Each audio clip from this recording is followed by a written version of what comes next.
In a jaw-dropping turn of events during the live national budget vote session in Parliament, Democratic Alliance (DA) Federal Council Chairperson Helen Zille delivered a scathing and unexpected exposé that left African National Congress (ANC) members stunned and scrambling for damage control. What was expected to be a routine session on financial allocations quickly devolved into a political firestorm that could have long-lasting implications for the ruling party. As Finance Minister Enoch Godongwana prepared to present the final allocations of the 2025 national budget, Zille, who had requested an unscheduled point of order, was granted the floor under parliamentary privilege. What followed next was nothing short of explosive. Zille took a deep breath and dropped what many are now calling the Zille Files, a series of detailed allegations and internal memos implicating high-ranking ANC officials in what she described as deliberate budget misappropriation, corrupt tender inflation, and systemic sabotage of municipal finances to serve party interests.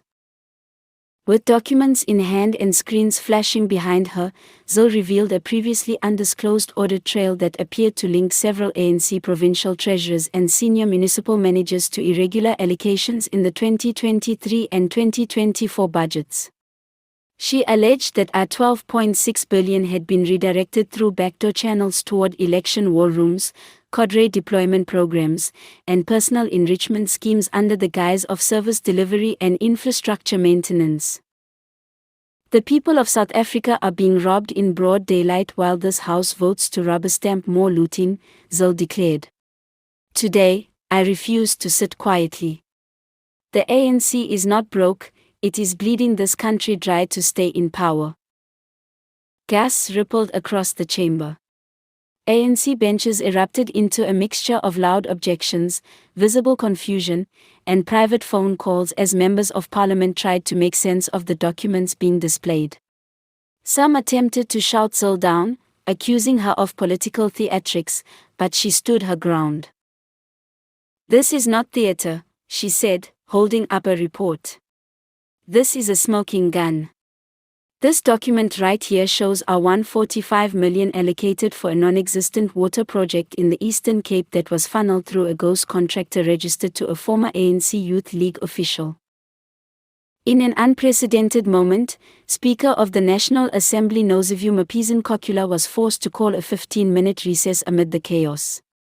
Several ANC MPs were seen storming out of the chamber in apparent disbelief, while DA members rallied behind Zille, demanding an independent investigation and immediate suspension of the implicated officials.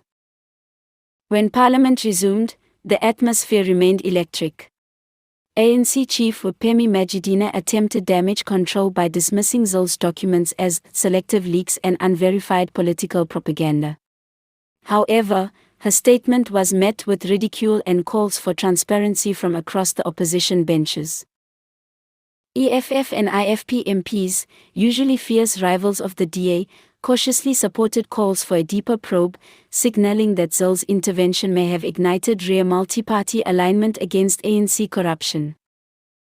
Social media exploded as South Africans across the political spectrum began dissecting the revelations in real time. Within hours, #ZilleBombshell and #ANCExposed were trending nationwide, with citizens demanding accountability and criminal investigations. Political analysts have described the moment as a potential turning point in South African politics. Professor Sifo Dlamini of Wits University noted, Helen Zille's intervention was more than just political theatre. It was a well-calculated strike at the heart of ANC's credibility, right when the budget vote, which reflects the soul of a government's priorities, was under public scrutiny. As the dust settles, the DA has promised to submit all evidence to the Special Investigating Unit, SIU, and the Office of the Public Protector. Meanwhile, calls for an urgent parliamentary inquiry have grown louder, with civil society groups demanding that no vote be passed until the claims are thoroughly investigated. The ANC now faces its most serious credibility crisis since the State Capture Commission. And as South Africa looks on, one thing is clear: Helen Zille's bombshell has shaken the political foundation of Parliament to its core, and the reverberations are only just beginning.